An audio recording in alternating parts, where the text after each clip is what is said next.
嗨，大家好，我是阿伟。今天一个美女小姐姐到我们店里来修脚，她的脚呢主要是天生就是前掌比较宽大，然后关节也比较粗，所以她的脚比较厉害长茧，定期需要在我们这里来修理。她的脚是第五指的脚背，还有第四指、第二指和大指的指骨的地方都有茧。现在我们这个店长呢，给他在慢慢的给他修薄。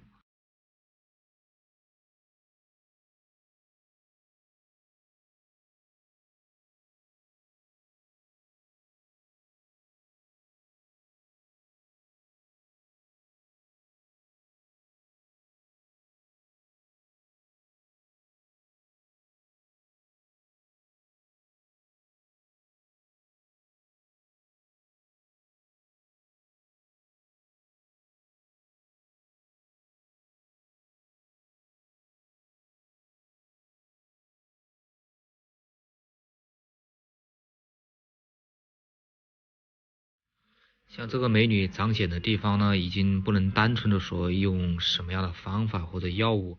把它给治好了，因为这些都是无计可施，没有什么针对性的比较好的方法。而且你买鞋，由于你是自身脚的问题，也不可能说买鞋能买到非常合适的。像我们作为修脚师，每天修很多脚，也觉得这种脚比较可怜的，因为每一个地方像这种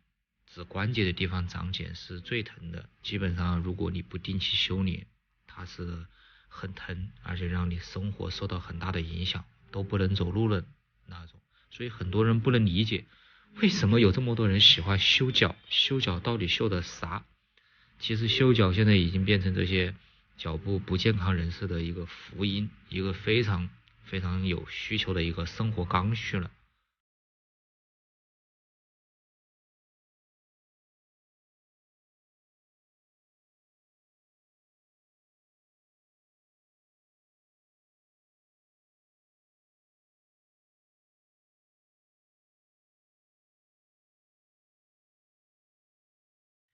以上技术动作呢，小朋友们不要自己在家里模仿，因为长的位置比较特殊，这些刀片都非常的快，很容易烧伤，然后感染，还是到专业修脚店里面请师傅修吧。